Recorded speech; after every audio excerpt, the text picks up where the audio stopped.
This video will include spoilers for the Bioshock franchise. This includes Minerva's Den and Burial at Sea. Enjoy! The Bioshock franchise is a wonderfully deep series of games. Across 3 main games and 3 pieces of additional content, they've managed to deliver some deep and memorable experiences. There are so many incredible moments that have managed to stay with me through my time with the games.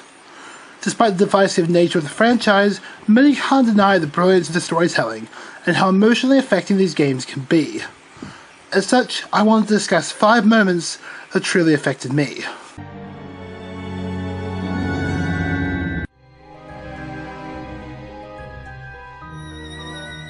There's a lot that can be said about Bioshock Infinite's additional content campaigns. Most of these things are truly negative about the content's forced design. But if you need a positive that does come from episodes 2 in particular, there are plenty available. Most of this content is truly deep and sad at the best of times. Whether it was Elizabeth talking to a non-existent Booker, and talking about her fears or how she misses him. In fact, many of the best moments come from Elizabeth speaking to herself. But there is one moment that stands out above the rest. Through Burial at Sea episode 2, you as Elizabeth are tasked with helping Atlas in order to save a little sister named Sally. During this time, you face many dilemmas, including one that takes you back to a familiar world. And after everything, what do you get? After all the trials and the soul-searching, the content ends with Elizabeth's death at the hands of Atlas, in a rare moment where he does get his own hands dirty. This is easily one of the saddest moments in the entire game, and in a moment where as soon as I realised it was happening, I did not want to watch. After everything she has to go through to rescue Sally and repay a debt, Elizabeth knew how it would all end. We both know what happens next. These are the strongest words spoken in this game, as Atlas contentedly kills Elizabeth. This moment is truly heartbreaking to watch after everything we went through in both the main game and here. To truly add sadness to the events of this game, we see Sally hovering over Elizabeth's dying body, as she sings La Vie en Rose, and we are forced to watch as she crumbles. Soko is one of the best female protagonists to ever be in a video game.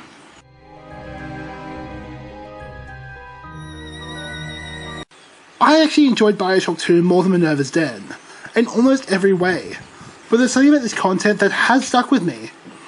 The story of Minerva's Den is one of the finest short stories ever constructed, with it being handled mostly with the player's own willingness to explore.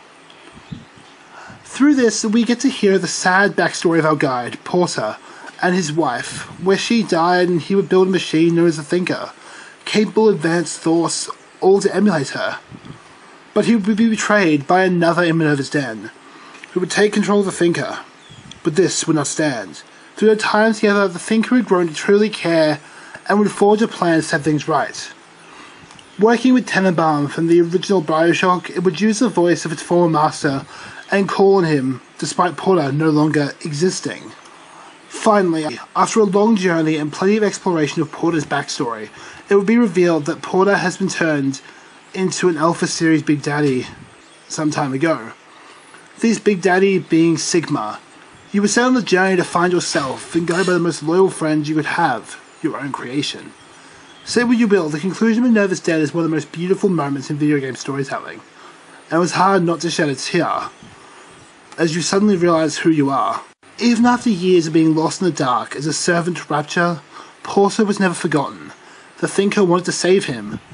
Call artificial intelligence soulless, all you wish. This particular one truly makes you care with the simple revelation that it never forgets you, and slowly found a way to wake you up and restore you to the man you once were.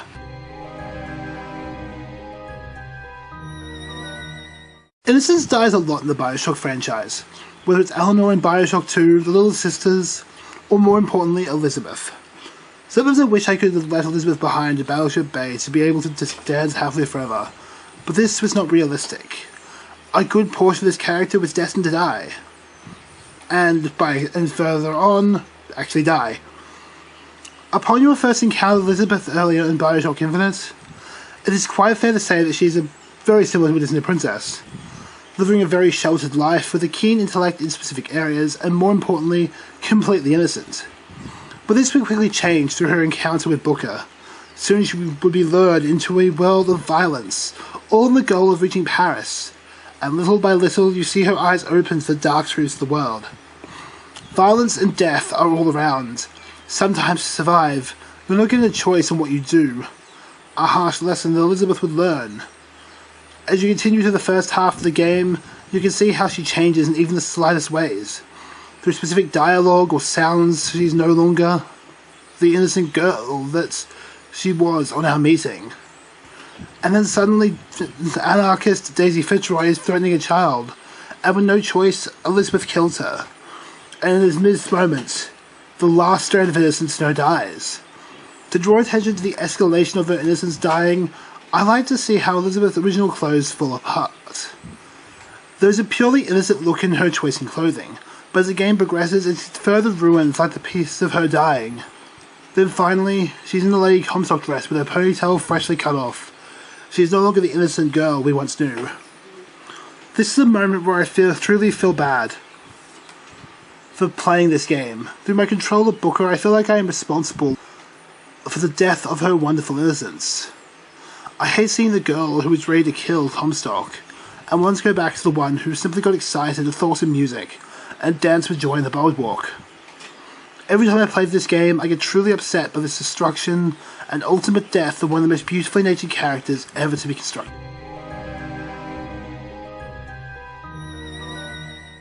Sadness comes in many flavours.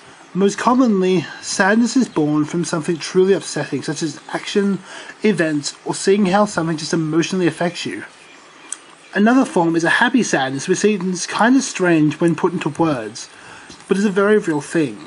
And Bioshock 2's neutral ending provides this.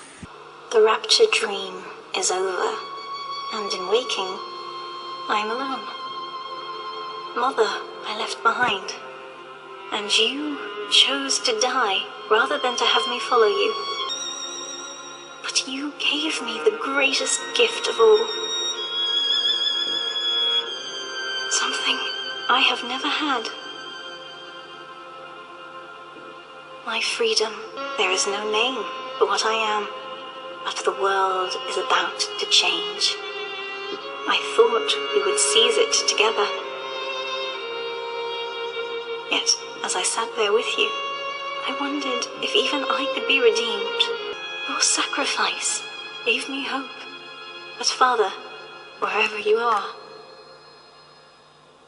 I miss you. This quote follows you through the neutral path in the game, where you decide to die rather than let Eleanor absorb you as her conscience. In doing this, you leave her alone. While there's a happy sadness that comes from the good ending, this particular ending gives a feeling both of happiness, but at the same time is also truly depressing. The voiceover, delivered by Eleanor's voice actress Sarah Bolger, really did a great job to catch the ambience in this scene. You feel happy because you set Eleanor free to choose her own path, but in choosing to die you also leave her alone, and in combination with the sad score playing overhead, you really feel for Eleanor in this moment. You spend the entire game getting to her, and you choose to die, and by extension, choose to leave her alone. And the monologue that Eleanor provides really shows her uncertainty and fears about the scenario. This moment makes me cry every time I see it, and everything about the scene helps this, from the aforementioned score, Eleanor's monologue, and of course the visuals.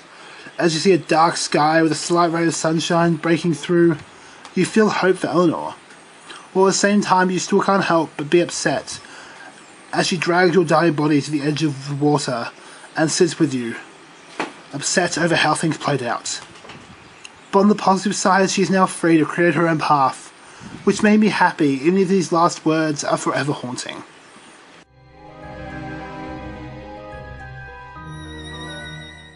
Elizabeth really grew to be one of my favourite gaming characters across Bioshock Infinite and Burial at Sea, and because of this it hurts even more when I reach the end of Infinite. There is something that is just not right about handing over a child. I understand you were struggling, but why would you be willing to give up your child to settle a debt, or just because you can't care for them the best? By handing over a child, you're giving up a piece of yourself, a part that can never truly be replaced, no matter what you do. With this in mind, it became even more of a struggle as Bioshock Infinite's conclusion set out to explain Booker's backstory and his connection to Elizabeth. As you wanted to see a door, you come across the room that is all too familiar from its regular appearances across the game. This is Booker's office, And when you finally get to wander into the other room, you discover that there is a baby, Booker's daughter. Despite his protests about there being no baby, he soon settles into the original memory, and no choice is given to the player but to bring us the girl and wipe her debt. This is one of the hardest moments in the entire game. Every morsel of my being forced me to try to find a way to avoid such an event, but ultimately I failed. It truly upset me when I was forced to hand over Anna, and it easily is the saddest moment in the entire game. I did not want to do it, and it still kills me having to make such an action even after several playthroughs. Elizabeth wording this moment also doesn't make it easier. As Booker protests, she haunts you, stating, "You don't leave this room until you do. You can wait as long as you want. Eventually, you will give him what he wants." All this because you have already done it, and you always will. You truly have no power over your actions, and are forced to repeat history again and again. Bioshock games stand as some of my all-time favourite games. Outside of a handful of other gems, no game has ever really affected me in quite the way that this franchise has. Many of the pinnacle characters have become real to me. My friends that I hate to see all the terrible things happen to. Death, loneliness, loss of innocence. This is all just a part of this franchise, and even after multiple playthroughs, I am still turned to a crumbling mess every time I encounter these moments. Bioshock really is a special franchise that offers so much if you're willing to be open to exposing your emotions.